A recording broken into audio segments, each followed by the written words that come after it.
Mutiara Hikmah Official, menyingkap hikmah di balik sunnah.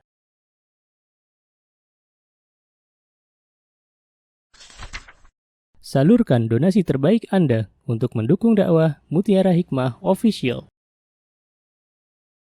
Umroh akhir tahun plus Daurah Parenting Islami bersama Ustadz Hanan Yasir MA, Ustazah Imro'atul Azizah, 2 kali sholat Jumat. Kelas Daurah Parenting setiap hari. Konsultasikan dan daftarkan diri Anda sekarang juga. Mari kita ikut serta dalam pembebasan tanah wakaf untuk pembangunan Masjid Mutiara Hikmah. Bagi Anda yang ingin menyalurkan donasi, bisa melalui rekening Bank BSI di nomor rekening 2200220245 atas nama Masjid Mutiara Hikmah.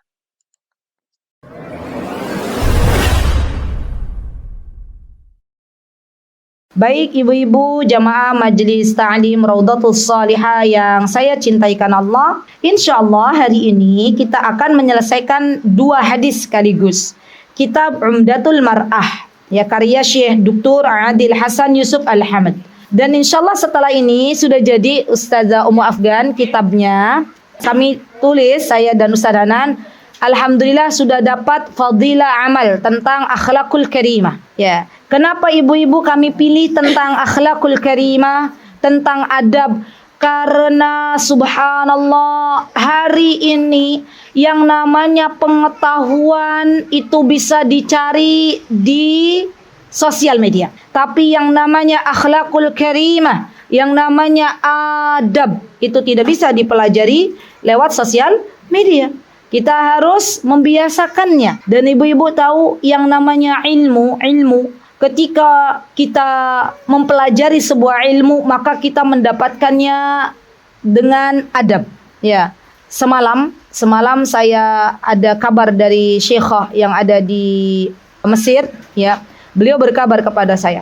Ada seorang murid. Ya, beliau sangat sedih kepada murid ini karena beliau sudah menyelesaikan 15 juz dengan beliau. Dan murid ini bilang, ya syekhah, saya belum mendapatkan apa-apa dari engkau. Ya. Maka syekhah ini bersedih. Padahal beliau senantiasa memberikan waktunya setiap hari, ya, kepada murid ini. Ya. Dan beliau mengatakan kepada saya, ya Syekhah Azizah, kata beliau. Jadi saya manggil beliau Syekhah, beliau manggil saya. Saya dipanggil Syekhah bukan karena berilmu ibu-ibu, tapi karena tua. Ya. Kalau beliau karena berilmu, Masya Allah, Allahumma barik. Beliau bilang, ya Syekhah Azizah, saya pesan kepada kamu, tolong ajarkan adab kepada orang-orang yang engkau ajari ilmu. Ya. Jangan sampai ada orang diberikan ilmu, tiba-tiba mengatakan, saya tidak pernah belajar kepada engkau. Saya belajar hanya sedikit dari engkau. Subhanallah ya akhwat. Mengingkari sebuah kebaikan dari seorang guru itu adalah su'ul adab. Ya. Itu adalah adab yang buruk. Maka kita ini sekarang lagi krisis namanya akhlakul karimah. Lagi krisis namanya adab. Semakin banyak anak-anak yang tidak berbakti kepada kedua orang tuanya. Semakin banyak anak-anak yang bersuara lantang di depan orang tuanya. Jadi mulai sekarang, yuk bismillah, setelah kitab Umdatul Mar'ah selesai, kita belajar tentang fadilah, apa keutamaan dari akhlakul karimah. Begitu ibu-ibu. Lagi OTW, sampulnya sedang dibuat. Nanti kalau sudah jadi, saya langsung berkabar ke Ustazah Ummu Afgan. Insya Allah. Mohon doanya, semoga Allah mudahkan. Amin. Dan sebelum saya memaparkan materi, saya izin menyampaikan kabar gembira kepada ibu-ibu. Bagi teman-teman, ibu-ibu yang dari awal loh ya, jujur ya, dari awal, dari hadis, dari muqaddimah, pembukaan, kemudian hadis nomor 1 sampai terakhir nanti, insya Allah ta'ala, sampai yang ke 100, ikut bersama saya, tidak pernah ghiyab, ya, tidak pernah absen. Atau kalaupun sekiranya, tapi di sini nggak ada online. Ya, kalau Hasanah kemana ada online? Oke lah. Kalau sekiranya ada udzur 1-2 hadis tertinggal, ya misalnya, silakan di murojaah, dengarkan rekaman di YouTube saya di Mutiara Hikmah Official. Nanti setelah itu bilang ke saya, insya Allah saya akan berikan tanda tangan tazkiyah bahwa ibu-ibu sudah selesai hadis kitab Umdatul Mar'ah untuk belajar bersama saya, dan mudah-mudahan itu nanti bermanfaat di kemudian hari. Ada yang seperti ini yang nggak absen dari mulai pertama mukaddimah sampai terakhir? Ada? Mbak Mia berapa? 2. Ya, saya berikan kesempatan, dengarkan dulu rekamannya. Bagian mana hadis yang kosong didengarkan. Kalau sudah, silakan datang ke saya uji dulu sebentar. Loh, masa yo cuman tanda tangan? Nanti saya tahu ini sudah paham atau belum dari mana. Ya, secara global. Ya, kan yang namanya subhanallah ilmu itu ya ibu-ibu, ilmu itu masya Allah rizki dari Allah yang sejatinya tidak bisa dibeli dengan uang sama sekali. Ya, maka dari itu saya enggak bilang, Mbak Mia, ayo sebutkan hadis ke-40. Yo mumet. Ya. Enggak, saya hanya bertanya sedikit apa hukumnya ini, apa pendapat antum ketika melihat masalah ini gitu lah ya. Tidak tekstual, tidak. Saya pengen hanya tahu aja pemahamannya sejauh mana. Selain Mbak Mia ada lagi? Masya Allah, Allahumma barik. Masya Allah. Ada lagi? Ibu-ibu? Bagaimana ini? Nggak ada, bulisa. Oh, kesini datang udah setengah. Ya sudah, alhamdulillah rizkinya setengah daripada tidak sama sekali. Ibu ada yang 1/4 datang ke sini sudah akhir-akhir gitu hadis ke-70. Ada? Alhamdulillah daripada tidak sama sekali. Hatta baru datang. Ya, ini hari ini baru datang. Cuman dapat 99/100. Alhamdulillah. Dapat ujungnya. Ya. Ustazah, saya hadir dulu mukaddimah. Saya datang 2 kali di sini. Mukaddimah dan akhiran itu dapat nggak? Nggak dapat. Ya. Karena itu ujung sama akhir. Jadi yang dapat insyaallah tazkiyah, insyaallah yang ikut full 100 hadis. Besok ibu-ibu absyir, ya absyiri. Saya berikan kabar gembira. Yang nanti insyaallah kita akan pelajari hanya sepertinya 10 saja. 10 ringan apa ringan? Ringan kan? Insya Allah. Maksudnya dibandingkan 100 sama 10 ringanan mana ibu-ibu? 10. Nanti insya Allah dapat semuanya. Ya, baik. Tapi plus ujian lisan. Ya, insya Allah. Baik, yuk silakan dibaca Ustazah Afgan, minta tolong. Selanjutnya kita akan membaca hadis ke-99. Kita sama-sama. Bismillah. An Asma binti Yazid radhiyallahu anha qalat utiyan Nabi sallallahu alaihi wasallam bi ta'amin fa'arada alaina fa qulna la nastahihi faqala la tajma'na ju'an wa kadiban. Dari Asma binti Yazid radhiyallahu anha, dia berkata, dihidangkan makanan kepada Nabi sallallahu alaihi wasallam, lalu beliau menawarkannya kepada kami. Kami menjawab, kami tidak berselera. Maka beliau bersabda, jangan mencampur antara rasa lapar dengan kebohongan. Baik, ibu-ibu ada yang sudah paham hadisnya? Belum, alhamdulillah. Sekarang kita belajar ya, bareng-bareng ya. Bismillah. Semoga Allah berikan kepada kita ilmu yang bermanfaat. Amin. Baik, kita belajar mulai dari Asma binti Yazid. Asma pakai hamzah. Ya, Asma. Asma binti Yazid ini adalah seorang sahabiah.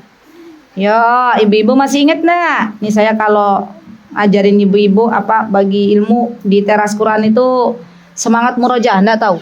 Jadi beda-beda. Kalau di Green Hill kemarin, karena saya lihat beberapa panitianya suka membaca, biasanya saya suka kasih buku-buku referensi.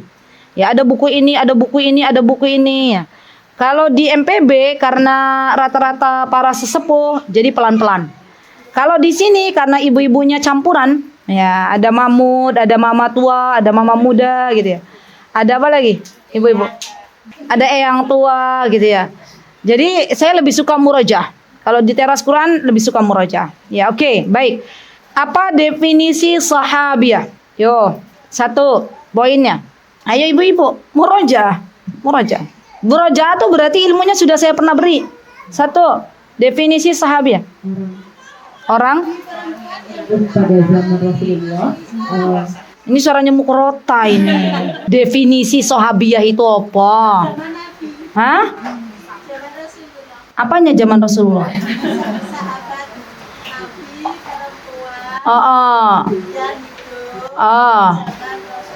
Masya Allah, Allahumma barik. Tambahkan Ustaz Afgan. Definisi sahabiah adalah seorang wanita yang hidup pada zaman Rasulullah. Masya Allah, ahsanti. Beriman kepada Rasulullah. Masya Allah, ahsanti. Dan wafat. Kondisi beriman. Wafat dalam kondisi beriman. Ahsanti, Allahumma barik. Masya Allah. Ada 3 poin yang harus kita ingat. Bukan hanya hidup di masa Rasulullah, karena Abu Lahab pun hidup di masa Rasulullah. Ya, tapi beliau tidak disebut sebagai seorang sahabi. Jadi sahabi itu adalah seseorang yang hidup di masa Nabi kita Muhammad SAW, pernah ya bertemu dengan beliau, kemudian beriman kepada Allah dan Rasulnya, serta wafat dalam keadaan beriman. Kalau ada di antara 3 poin ini yang tidak ada, maka belum disebut dengan sahabi atau sahabiyah. Untuk laki-laki namanya sahabi, untuk perempuan namanya sahabiyah. Ya. Sahabat dan sahabiyah. Nah, Asma binti Yazid ini adalah salah satu sahabiyah. Beliau berasal dari suku Ansar. Yo ibu-ibu, murojaah lagi. Suku Ansar itu suku yang berasal dari kota Mekah atau Madinah? Madinah, Masya Allah, pintar ibu-ibu, Allahumma barik. Al-Ansar itu adalah sebuah suku yang sudah menetap di kota Madinah, dan Asma binti Yazid termasuk beliau berasal dari Ansar. Maka biasanya para sahabat atau sahabiyah yang berasal dari Ansar, mereka mendapatkan julukan lagi. Apa julukannya? Ansariyah. Ya, misalnya Asma binti Yazid Al-Ansariyah. Al-Ansariyah mengetahui bahwa Asma ini berasal dari suku Ansar. Baik. Apa keutamaan Asma binti Yazid, ibu-ibu? Yang pertama, beliau termasuk sahabiyah. Ya, sahabiyah ini punya keutamaan. Yang kedua, beliau salah satu perawi hadis. Masya Allah. Seorang perempuan yang meriwayatkan hadis dari Nabi kita Muhammad sallallahu alaihi wasallam. Yang ketiga, beliau terkenal dengan kecerdasannya. Masya Allah. Jadi Asma itu, nama Asma itu bagus loh, Bu. Apa sih arti Asma itu, Bu? Asma itu ulu, tinggi. Ya, tapi masalahnya di Indonesia Asma ini nama penyakit. Jadi tidak banyak orang pakai nama ini. Iya kan? Padahal Asma itu sahabiyah. Ya sahabiyah. Anaknya Abu Bakar namanya siapa? Asma. Putrinya Abu Bakar Asma. Siapa lagi yang Asma namanya? Ya ini Asma binti Yazid. Ya. Ini juga beliau bernama Asma. Jadi Asma ini bagus. Masya Allah. Asma. Ya. Nah, Asma binti Yazid ini beliau seorang yang cerdas, Masya Allah. Ya, dengan kecerdasannya beliau senantiasa belajar ilmu agama, Masya Allah, belajar ilmu agama. Jadi sebagai tanda syukur kita kepada Allah, ketika Allah berikan kecerdasan ibu-ibu kepada kita semuanya, maka di antara tanda syukur kita adalah belajar ilmu agama. Ya. Kemudian yang keempat, ya di antara keutamaan Asma adalah keberaniannya, Masya Allah. Jadi beliau itu terkenal sosok yang berani. Berani aktif berbicara di depan umum. Jadi beliau itu apa tuh bahasanya, delegasi ya, apa ya? Jadi apa Bu kalau ada perempuan jubir? Nah ini Asma. Asma binti Yazid ini terkenal jubirnya para akhwat, para wanita. Kalau di sini jubirnya siapa? Ummu Qurrata. Ya Ummu Qurrata ya? Mana Ummu Qurrata? Gitu kan. Ummu Qurrata mau jadi jubir? Insya Allah. Kayak Asma, ada mirip-miripnya Ummu Qurrata sama Asma binti Yazid ya. Alhamdulillah. Semoga nanti besok kita dipertemukan dengan Asma binti Yazid di dalam surganya ibu-ibu. Amin. Baik, yang kelima adalah beliau terlibat Masya Allah dalam berbagai dakwah. Masya Allah. Seorang muslimah yang tahu bagaimana berkontribusi untuk Islam.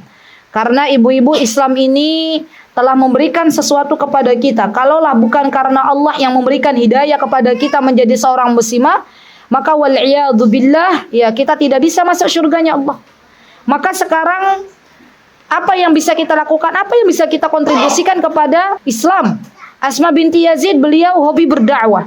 Ya, di antara keutamaan beliau adalah beliau terkenal ya, sahabiah yang hobi menyuarakan kebenaran. Ya, jadi pengabdiannya kepada Islam itu, loyalitasnya kepada Islam tidak diragukan. Ibu-ibu, kita ini hidup di sebuah zaman di mana banyak kebenaran itu dijungkir balikan.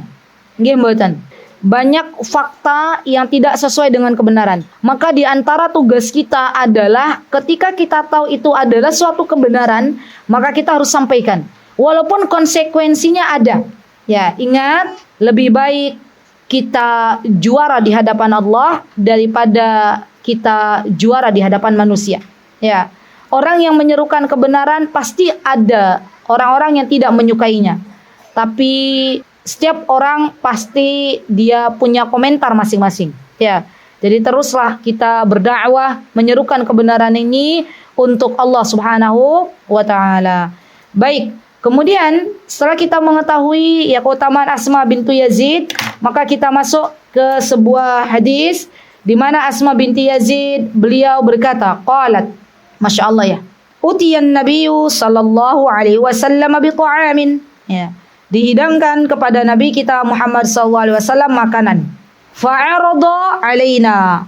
Lalu beliau menawarkannya kepada kami. Jadi Rasulullah itu adalah seorang yang tidak bakhil, dermawan, terkenal kedermawanannya. Ketika beliau dihidangkan makanan, bukan beliau makan sendiri. Ya, apalagi zaman sekarang ada makanan di depan, apa yang dilakukan? Di foto-foto, dimakan sendiri, lupa temannya. Ya, Rasulullah beliau menawarkan kepada yang lain, silakan, ada yang mau, ada yang mau. Nah, ini bagian dari kepedulian kita. Jadi kalau kita makan, ibu-ibu tawarkan kepada yang lain. Ya, barangkali ada yang mau, silakan. Ya. Fakulna, maka kami mengatakan la nashtahi, kami itu tidak berselera. Maksudnya kami tidak berselera ini para sahabat tuh pengen menjaga, istilahnya khawatir Rasulullah nanti nggak kenyang gitu loh.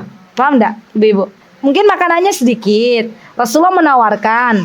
Jadi para sahabat tuh berpura-pura, ya Rasul, kami tidak berselera gitu ya.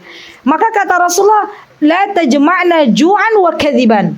Tidak ada yang namanya rasa lapar dan kebohongan. Kamu tuh pura-pura gitu, padahal kan lapar gitu kata Rasulullah. Paham dah ibu-ibu?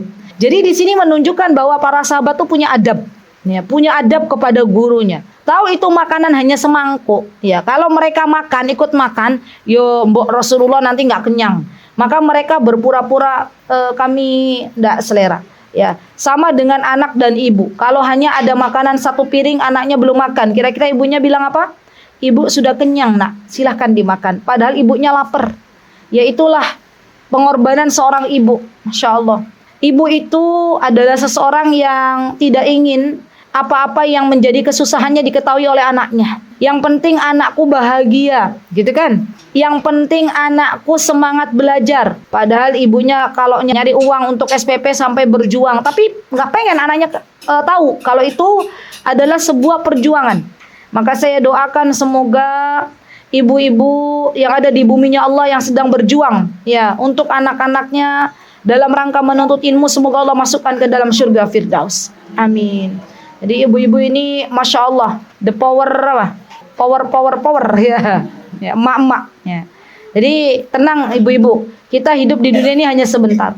Kalaulah ya ada yang tidak suka dengan cara kita dalam mendidik anak-anak kita, maka sabarlah, karena Allah Subhanahu wa taala yang akan mengganjar semua apa yang kita lakukan di dunia ini. Baik, apa pelajaran yang bisa kita ambil? Oh, pertama ya akhwat, hadis ini ada di Kitabul Adab. Ada di Kitab Adab dengan nomor hadis 5760. Hadis an Asma binti Yazid. Ini ada di hadis Kitabul Adab karya Imam Bukhari dengan nomor hadis 5760. Sudah? Yang kedua di Kitabul Iman karya Imam Muslim, Sahih Muslim di Kitabul Iman. Kalau tadi Sahih Bukhari, Kitabul Iman karya Imam Muslim dengan nomor hadis 128. Oke. Nah, apa pelajaran yang bisa kita ambil dalam hadis Asma binti Yazid, ibu-ibu? Pelajaran yang pertama adalah bahwa hadis ini mengisyaratkan seseorang yang lapar, dalam keadaan lapar itu biasanya akan lebih mengedepankan kejujuran. Ya, biasanya loh. Biasanya. Tapi ini kan nggak biasa, akhirnya bohong. Ya nggak ibu-ibu? Kan orang lapar, kamu lapar enggak? Iya lapar, gitu kan? Ini aslinya loh. Tapi ketika para sahabat itu ditanya, ayo makan, mereka bilang, maaf ya Rasul, kami nggak bersedia. Berarti itu ada sesuatu yang ditutup-tutupi. Ya mereka takut, khawatir Rasulullah tidak kenyang ketika makan itu.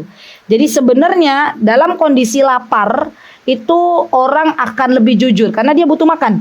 Ya paham ya ibu ya, insya Allah ya. Baik. Dan yang kedua, kondisi fisik yang sulit, ya para sahabat zaman dulu itu Masya Allah kondisi fisiknya itu ibu-ibu ketika mereka membutuhkan sebuah makanan, minuman tuh sulit gitu ya. Maka biasanya mendorong seseorang untuk berbuat baik.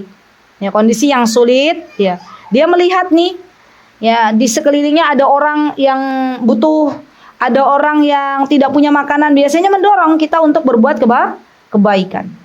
Yang ketiga, kita sebagai manusia itu dihadapkan pada sebuah pilihan ibu-ibu.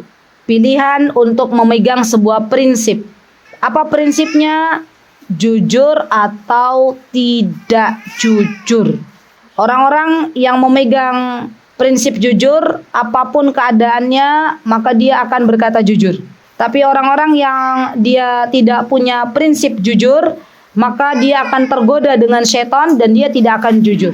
Dan ingat, seseorang yang tidak jujur pasti suatu hari kelak akan ada aib yang dibuka oleh Allah Subhanahu wa taala. Jadi kita jujur bukan karena manusia, tapi kita jujur karena Allah. Yang keempat, kepedulian para sahabat kepada Rasulullah sallallahu alaihi wasallam, bentuk rasa cinta mereka kepada Rasulullah sallallahu alaihi wasallam. Kepedulian para sahabat kepada Rasulullah sallallahu itu sebagai bentuk rasa cinta mereka kepada Rasulullah sallallahu alaihi wasallam. Terakhir yang kelima, dalam hadis ini menunjukkan kedermawanan Rasulullah sallallahu alaihi wasallam dan ketawaduannya. Apa bentuk kedermawanannya? Rasulullah menyampaikan kepada para sahabatnya, menawarkan makanan yang dihidangkan kepada beliau. Apa bentuk ketawaduannya? Rasulullah mau makan bareng dengan para sahabat. Masya Allah. Ibu-ibu pernah baca biografinya Rasulullah nggak? Ada di rumah ada. Itu jadi pajangan atau dibaca ya? Mohon maaf. Hah? Ibu-ibu, cung, saya pengen tahu, angkat tangan yang di rumahnya ada buku biografi Rasul, biografi Nabi kita Muhammad sallallahu alaihi wasallam.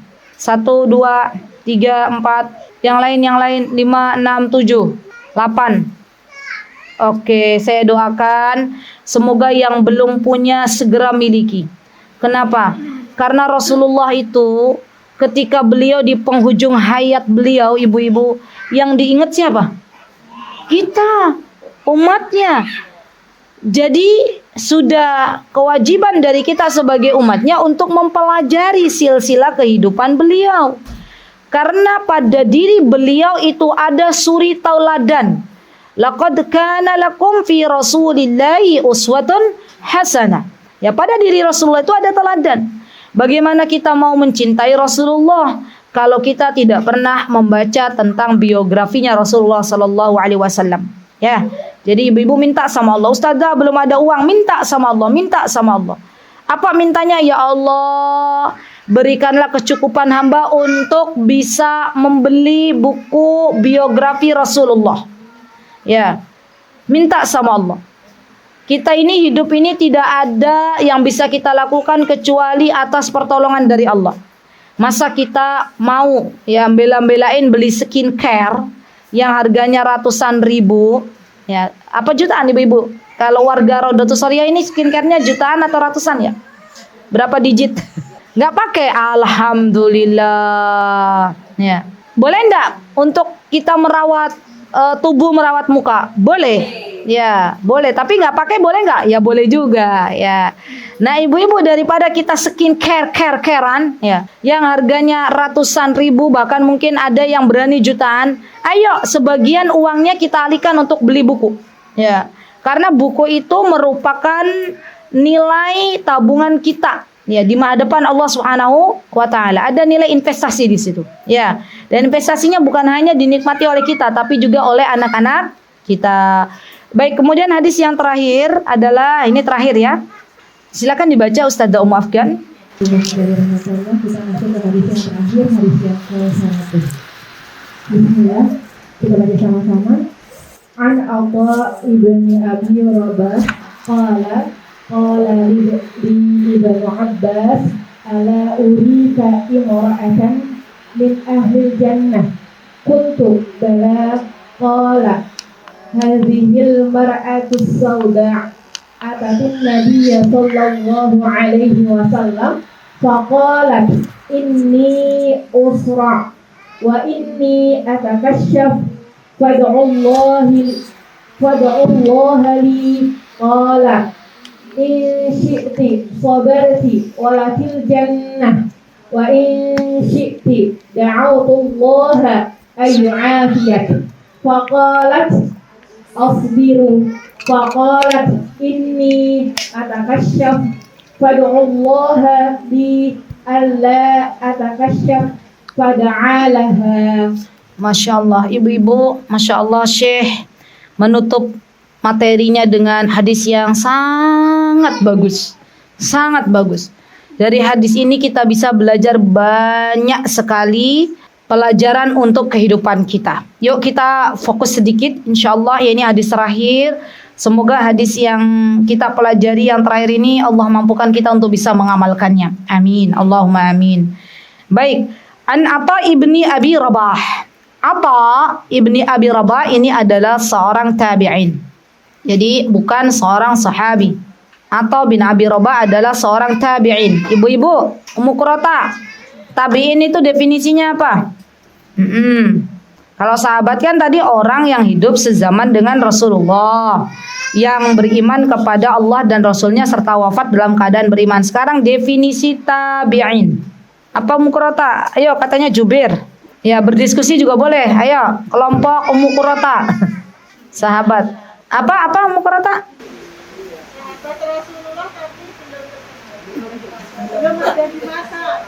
Sahabat Rasulullah tapi belum ada di masanya. Gimana sahabat Rasulullah? Gimana?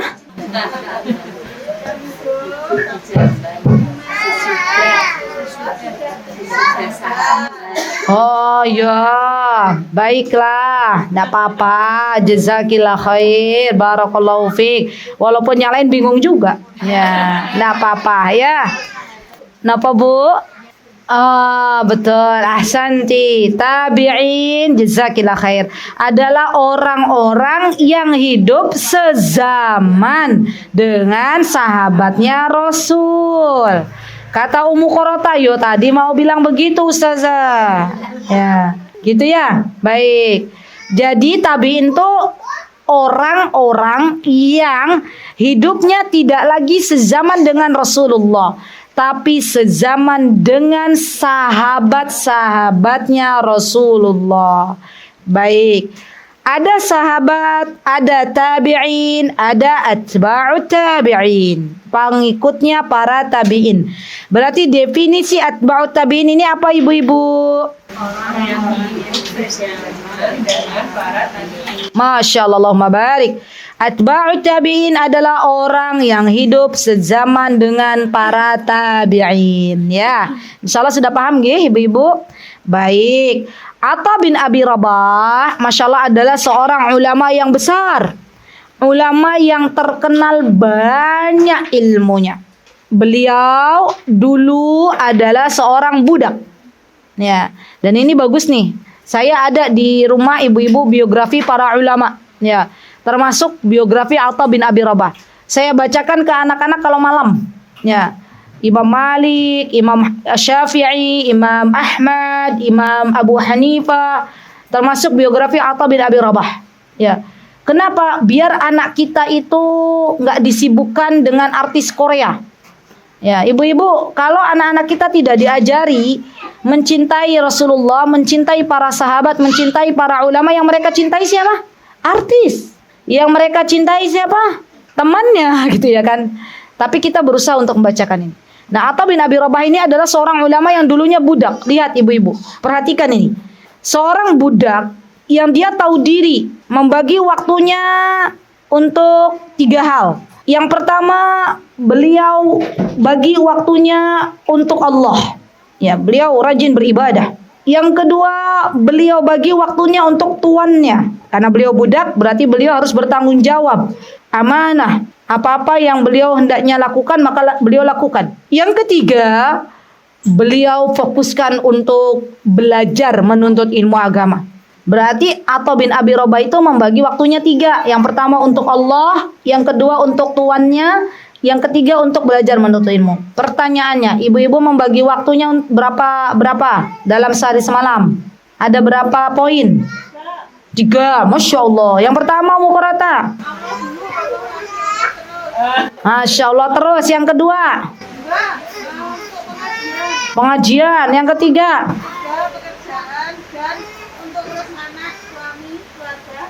Masya Allah. Itu ya 4, 5, 6, bukan 3. Ya Alhamdulillah. Jadi ya mirip-mirip sama Atha lah ya. Ya. Nah, Atha ini membagi 3 ini dalam kehidupan beliau. Ibu-ibu tahu, Masya Allah ya, Allah itu, percayalah, yakinlah, bahwa orang yang menuntut ilmu agama pasti Allah angkat derajatnya, pasti. Nggak lagi ada ragu-ragu. Pasti. Karena Allah yang berjanji dalam surah Al-Mujadalah. Apa kata Allah? Yarfa'illahu alladhina amanu minkum. Allah itu akan angkat derajatnya orang-orang yang beriman di antaramu. Syaratnya beriman. Dan juga orang-orang yang berilmu. Kata para ulama, ilmu ini termasuk darinya ilmu agama dan ilmu umum. Ya. Yarfa'illahu alladhina amanu minkum walladhina utul ilma darajat. Allah akan angkat derajatnya di mana? Di dunia dan di akhirat. Jadi ibu-ibu jangan khawatir kalau kita sudah menitipkan anak-anak kita kepada Allah ya untuk mempelajari agamanya Allah, maka Allah pasti angkat derajatnya. Ya. Untuk ilmu dunia saja Allah angkat derajat seseorang. Contohnya apa? Saya sudah sering mencontohkan. Contohnya apa ibu-ibu? Contohnya seseorang yang punya profesi yang berkaitan dengan batu. Ya. Yang satu ngangkut batu dari kali, yang satu mecahin batu, yang satu ngangkut batu dari tubuh manusia. Itu beda-beda nggak levelnya? Hah? Beda. Satu kuli, satu dokter. Siapa yang dia dapat nilai plus? Yang berilmu. Ya dokter yang angkat sama-sama batu. Tapi yang satu batu dari kali, yang satu batu dari tubuhnya manusia. Itu pun untuk urusan dunia Allah angkat derajatnya. Bagaimana untuk urusan agama? Jadi yuk mulai rubah mindset kita. Kalau ibu-ibu sudah titipkan anak-anak ya untuk belajar ilmu agama, maka jangan pernah ragukan masalah dunianya. Allah yang akan kasih. Allah yang akan mengatur. Orang yang punya ilmu agama itu, Bu, ya ingat, bukan dia yang mencari pekerjaan, tapi orang lain yang mencari dia. Ya. Apa buktinya? Atha bin Abi Rabah. Atha ini seorang ulama yang hidupnya di Masjidil Haram. Jadi beliau itu senang ya. Beliau duduk di Masjidil Haram, beliau belajar dan mengajar. Sampai banyak orang-orang mencari beliau. Di antaranya ada seorang khalifah yang ketika itu datang ke Masjidil Haram, seorang khalifah, pemimpin umat Islam, ya.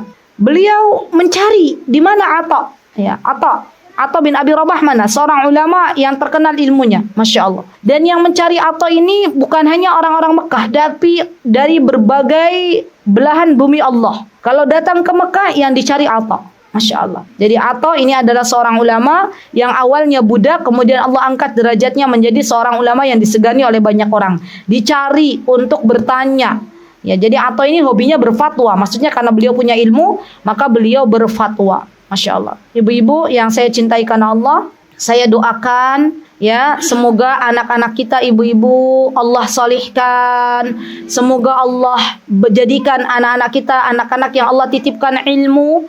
Allah jaga, Allah angkat derajat anak keturunan kita di dunia dan di akhirat. Lihat. Belum lagi itu baru dunia ya, Bu. Belum lagi nanti di akhirat. Di akhirat orang-orang orang tua yang punya anak tersebut, masya Allah punya ilmu Al-Quran, maka dalam riwayat ya disebutkan bahwa nanti orang tuanya ini akan diberikan kemuliaan oleh Allah Subhanahu Wa Taala melalui anaknya. Masya Allah. Pengen dah, Bu? Pengen. Maka jangan pernah ragu untuk menitipkan anak-anak kita kepada Allah, apalagi untuk belajar ilmu agama. Baik, kemudian Atha bin Abi Rabah, ibu-ibu, beliau ya seorang mufti, seorang ulama besar yang beliau biasa hidup di Masjidil Haram dan beliau lahir pada masa kekhalifahan Umar bin Khattab. Jadi Umar bin Khattab sedang menjadi khalifah, Atha lahir. Dan beliau ahli di bidang fikih dan hadis. Masya Allah. Lihat, setiap sahabat itu punya keahliannya masing-masing. Ada yang ahli bahasa, ada yang ahli Quran. Siapa ahli Quran? Ibu-ibu, Ibnu Abbas, Ibnu Mas'ud, itu ahli Quran. Atha ini menggabungkan antara ilmu fikih dan hadis. Masya Allah. Dan ilmu fikih dan hadis di setiap zaman dibutuhkan oleh banyak orang. Apalagi ada orang yang Allah titipkan kepadanya ilmu Al-Quran, ilmu fikih dan ilmu hadis. Masya Allah. Allahu Akbar. Ya. Baik. Kemudian beliau atau masya Allah, beliau juga salah satu ulama yang menjadi rujukan banyak orang dalam hal ilmu agama. Ya, seorang mufti, masya Allah. Beliau wafat pada tahun 114 Hijriah dan beliau adalah sosok dari seorang tabi'in yang berkomitmen pada ilmu dan dakwah. Masya Allah. Jadi beliau seorang yang hidupnya beliau wakafkan untuk Allah. Ibu-ibu pernah nggak ibu-ibu ngobrol sama orang-orang terdekat yang masih punya suami, ngobrol sama suami? Pernah nggak ngobrol-ngobrol terus ibu-ibu bilang begini, ya ini anak-anak kita lagi belajar Al-Quran, yuk bismillah yuk kita wakafkan yuk anak-anak kita untuk Allah. Pernah nggak begitu? Pernah? Belum? Ya, coba ngobrol lagi sama bebebnya, ya, sama yayangnya, dan mulai kita niatkan anak-anak kita itu dari Allah dan kita wakafkan untuk Allah. Ya, maka ini loh pengaruhnya gini. Maka ketika kita sudah mulai meniatkan anak-anak kita wakafkan untuk Allah, masih untuk agamanya Allah, maka Allah akan berikan kepada anak-anak kita itu guru-guru yang terbaik. Ya, guru-guru terbaik. Mau belajar apa Al-Quran, Allah datangkan guru terbaik. Mau belajar fikih, Allah datangkan guru terbaik. Mau belajar bahasa Arab, Allah datangkan guru terbaik. Karena memang kita sudah siapkan anak kita untuk agamanya Allah. Sebagaimana Hana itu siapa, Bu? Ibunya Maryam, beliau sudah mewakafkan dari mulai berada di janin, ya, beliau di rahim. Ketika berada di rahim, Maryam menjadi janin, itu ibunya Maryam sudah mewakafkan Maryam untuk berkhidmat di Baitul Maqdis. Ya. Dan Allah berikan ibu-ibu, coba bayangkan ya, orang berkhidmat di Baitul Maqdis. Siapa yang menghadirkan buah-buahan untuk Maryam? Apakah Maryam perlu keluar untuk mencari sesuatu dari makanan? Tidak.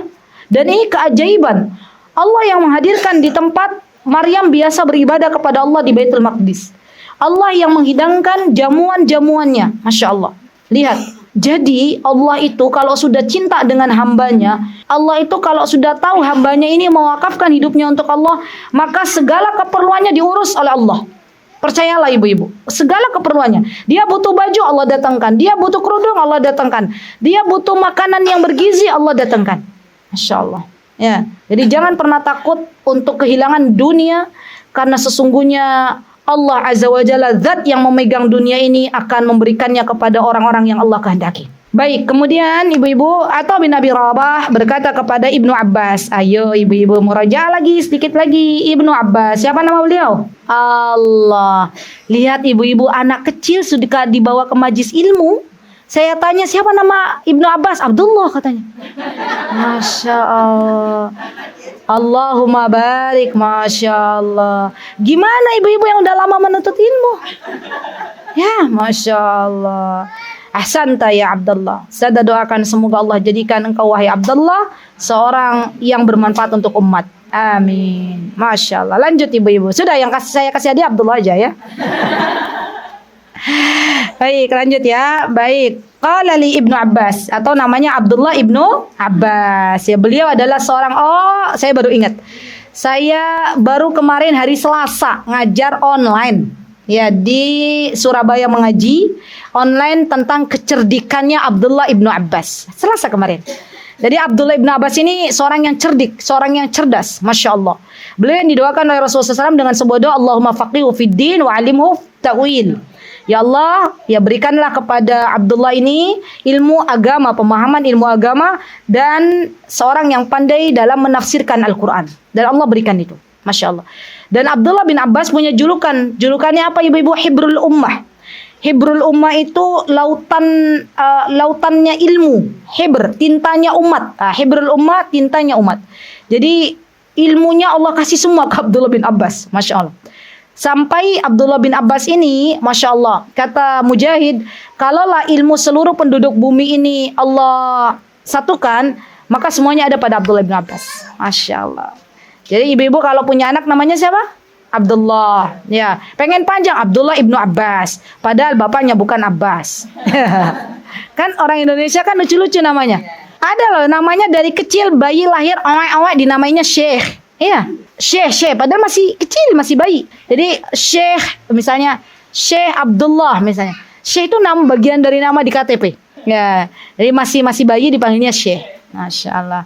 Baik. Ala urika imra'atan min ahlil jannah. Kata Atta, ya Ibnu Abbas pernah berkata kepadaku, maukah aku tunjukkan seorang wanita calon penghuni surga? Masya Allah. Seorang wanita calon penghuni surga. Balik pertanyaan kepada ibu-ibu semua.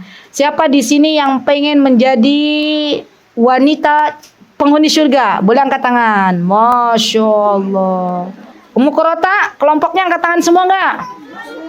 Ya. Baik. Kata Abdullah Ibnu Abbas, maukah wahai Atta aku tunjukkan kepadamu calon wanita penghuni surga? Kata Atta, bala itu na'am, aywa. Ya, saya mau. Qala, kata Ibnu Abbas, hadhil mar'atu sauda. Ini dia yang akan aku tunjukkan adalah seorang wanita yang berkulit hitam. Sauda itu hitam. Ya. Atatin Nabi sallallahu alaihi wasallam. Wanita ini datang kepada Rasulullah sallallahu faqalat, maka dia berkata, "Inni usra." Ya. Apa ini usra? Ya Rasulullah, saya itu orang yang menderita penyakit ayan atau epilepsi. Epilepsi, suka kejang-kejang. Ya. Fadallah li. Ya Rasulullah, doakan aku. Ya. Nanti saya ingatkan ibu-ibu bahwa di sini ada yang namanya diperbolehkannya untuk meminta doa dari orang yang masih hidup. Apalagi orang itu orang saleh. Maka wanita ini meminta doa kepada Rasulullah, ya Rasulullah tolong doakan aku. Karena tahu doanya Rasulullah mustajab.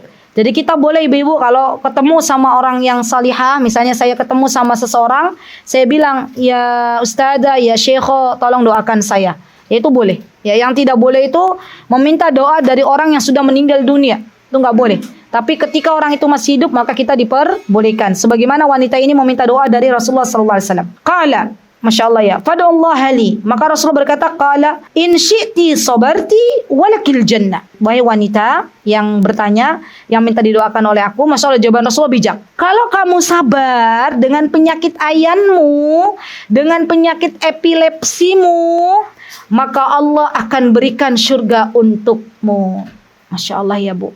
Penyakit itu ya ketika Allah berikan kepada diri seorang hamba, maka sejatinya di situ ada banyak pahala di sisi Allah. Jika ia ridho dengan penyakit tersebut, ada ya sebuah keutamaan sebagai penghapus bagi dosa-dosanya. Allah angkat derajatnya.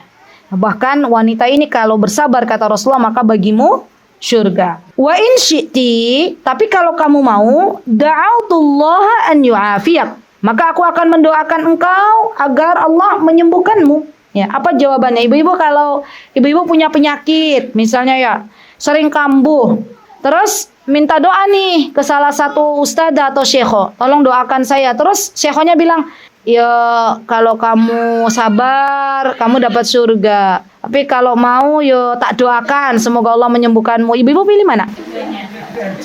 Kan suruh milih, yo Bu. Mau apa? fitrah orang zaman sekarang pengen sembuh. Betul? Betul. Pilih yang kedua aja deh gitu ya. Baik, ternyata perempuan ini bilang apa? Ya, faqalat. Maka dia berkata perempuan ini, asbir. Saya mau sabar ya Rasulullah. Masya Allah. Ih, merinding ibu-ibu beneran. Asbir gitu, lihat. Padahal sakitnya itu sering kambuh. Asbir. Saya bersabar. Faqalat. Kemudian dia berkata, inni atakasyafu. Fad'ullaha li an la atakasyaf. Fada'alaha. Kata wanita ini, ya Rasulullah, kalau pas penyakit ayanku itu kumat, pas penyakit epilepsiku itu kumat, terkadang aurat saya itu tersingkap. Ya kan orang kalau udah penyakit ayan atau epilepsi kan nggak sadar ya Bu ya. Maka kadang tuh tersingkap ya. Maka kata wanita ini, ya Rasulullah, udah deh saya didoain aja semoga auratku jangan tersingkap pas penyakitku lagi kumat. Maka kata Rasulullah, saya doakan dia. Masya Allah. Di sini Bu menunjukkan bahwa wanita ini adalah wanita yang salihah. Wanita yang dalam keadaan tidak sadar diri saja khawatir kalau auratnya terlihat oleh laki-laki yang bukan mahram. Masya Allah, Masya Allah. Ya, maka di antara ciri wanita penghuni surga adalah sabar. Saya tuh bilang sabar sampai abot Bu Ibu ya. Karena saya tahu sabar tuh teorinya ringan, tapi kalau dipraktekkan ya begitulah ya. Sabar. Jadi calon penghuni surga ini kenapa Bu? Sabar. Sabar tuh dibagi menjadi 3. Sabar dalam mentaati Allah. Ibu-ibu datang ke kajian panas, yo sabar. Ya, ibu-ibu sholat subuh masih ngantuk, yo sabar. Ibu-ibu puasa Senin Kamis lapar, yo sabar. Itu sabar dalam mentaati Allah. Sabar dalam menjauhi larangan Allah. Tahu teman-temannya datang ke sebuah tempat, ngupi-ngupi ngomongin orang lain, ibu-ibu nggak ikut-ikutan. Kemudian sabar dalam menjauhi larangan Allah, misalnya apa? Contoh, ya teman-temannya heboh tiktokan, geol di media sosial, nggak ikut-ikutan. Ya, sabar meninggalkan larangan Allah. Malu lah Bu. Ya usia sudah nggak lagi muda, sudah senja. Ya, apa yang mau dibagi gitu loh. Saya tuh sedih kalau ada orang sudah tua kok semakin menjadi-jadi. Ya, betul. Ya kita doakan semoga Allah Azza wa Jalla memberikan hidayah. Ibu-ibu jangan ikut-ikutan. Ya, nggak boleh ikut-ikutan. Wallahi, di mana rasa malu kita? Ya. Tapi kan kalau TikToknya terkenal, kita dapat cuan. Biasanya gitu ya alasannya. Tapi kan, Bu, cuan itu tidak didapatkan dari sesuatu yang diharamkan oleh Allah gitu ya. Nanti nggak selesai debatnya ya. Baik, yang ketiga adalah sabar dalam menerima takdir. Ini yang paling berat, ibu-ibu. Masya Allah ya. Kan kadang itu kita gini loh Bu, kita itu terkadang belum bisa bersyukur dan belum bisa menerima takdir karena kita terlalu banyak membandingkan kehidupan kita dengan orang lain. Karena kita lupa mensyukuri apa yang telah Allah berikan kepada kita dan mencari sesuatu yang belum Allah beri. Itu yang membuat kita kadang sulit menerima takdirnya Allah yang tidak sesuai dengan harapan kita. Jadi mulai sekarang ibu-ibu dipersedikit lagi kepo urusan orang lain. Dipersedikit lagi pengen sama keadaannya dengan orang lain. Allah tuh zat yang maha baik. Allah tuh zat yang maha baik, yang tahu segala kebutuhan kita dan mana yang terbaik untuk kita. Bisa jadi wanita fulana ini diuji oleh Allah dengan ujian bertubi-tubi, anaknya, suaminya, tetangganya, orang tuanya. Tapi ternyata di akhirat Allah angkat derajatnya di surga yang paling tinggi. Kita nggak tahu. Ya. Percayalah bahwa apa yang Allah takdirkan hari ini kepada ibu-ibu itu adalah yang terbaik. Dan la yukallifullahu nafsan illa wus'aha. Allah itu tidak akan pernah membebani hambanya kecuali Allah tahu dia bisa memikulnya. Sudah, itu ayat motivasi untuk kita semuanya. Jadi seberat apapun, sepelik apapun masalah, minta lagi sama Allah. Ibu-ibu tahu semalam ya kami tuh kehilangan gembok rumah. Tahu gembok enggak? Gembok kunci rumah. Ya karena di tempat kami itu ada banyak anak-anak ya. Sudah dicari sama putri saya ada kali 10 kali bolak-balik di tempat yang biasanya ada gemboknya itu. Kemudian kita berusaha untuk mencari dengan caranya kita, tapi belum ketemu-temu. Saya bilang ke anak saya, "Nak, minta sama Allah." Anak-anak dengar. "Ya Allah, hamba memohon tunjukkan itu di mana gembok," gitu ya. Gembok sama kunci nyantol itu. Nah, karena kalau gerbangnya nggak digembok nanti ya gimana tiap malam digembok. Tahu ibu-ibu, setelah saya berdoa itu, nggak lama kemudian Allah kasih petunjuk. Ya kasih petunjuk. Oh, kalau gembok yang besar itu belum ketemu, kata Allah, kamu bisa gunakan gembok yang ada di belakang. Gantian gitu loh. Gembok yang ada di belakang rumah kan nyantel. Gak apa-apa, buat ke depan dulu. Saya bilang ke putri saya, udah nak yuk, kita ke belakang yuk, ambil gembok yang kecil itu. Ya, ibu-ibu tahu, kami ke belakang ambil gembok yang kecil, langsung Allah kasih tunjuk kepada kita itu gembok besar kuncinya ada di atas kandang ayam. Betul, baru semalam itu. Terus, iya alhamdulillah hasbunallahu wa ni'mal wakil. Ini anak-anak mindahin gembok yang tadinya di depan ke belakang dan lupa mengembalikan. Padahal udah setengah jam kita cari tuh ibu-ibu. Subhanallah. Lihat, pelajarannya jangan pernah kita ambil pusing sendirian masalah sekecil apapun itu. Libatkan Allah. Libatkan Allah. Dan ibu-ibu tahu, setelah kita minta sama Allah tuh pasti Allah akan beri solusi. Pasti. Yang penting kita yakin. Gitu ya. Jadi pelajaran dari sebuah gembok. Ya. Baik, kemudian terakhir ibu-ibu, pelajaran yang kita bisa ambil dari hadis ini adalah bahwa sesungguhnya kita sebagai seorang muslimah hendaklah lebih memilih kehidupan akhirat dibandingkan kehidupan dunia yang hanya sebentar ini. Kita sebagai seorang muslimah mukminah lebih memilih surganya Allah daripada kehidupan dunia, kenikmatan-kenikmatannya yang sebentar ini. Begitu nggih? Alhamdulillah, semoga Allah Azza wa Jalla memberikan kepada kita ilmu yang bermanfaat. Kita bersyukur kepada Allah yang telah memampukan kita untuk belajar dari hadis yang pertama sampai yang 100 berapa pertemuan tuh ibu-ibu. Ambillah kurang lebih ada yang satu hari satu hadis. Ambillah semuanya misalnya 90-an. Masya Allah. Ibu-ibu istiqamah. Masya Allah. Baik ibu-ibu, terima kasih atas kehadirannya. Jazakunallahu khair. Semoga Allah Azza wa Jalla mengumpulkan kita kembali di dalam syurganya. Amin. Allahumma amin. Aqulu qawli hadza wa astaghfirullah li wa lakum wa akhiru da'wana alhamdulillahi rabbil alamin. Wassalamualaikum warahmatullahi wabarakatuh. Mutiara Hikmah Official, menyingkap hikmah di balik sunnah.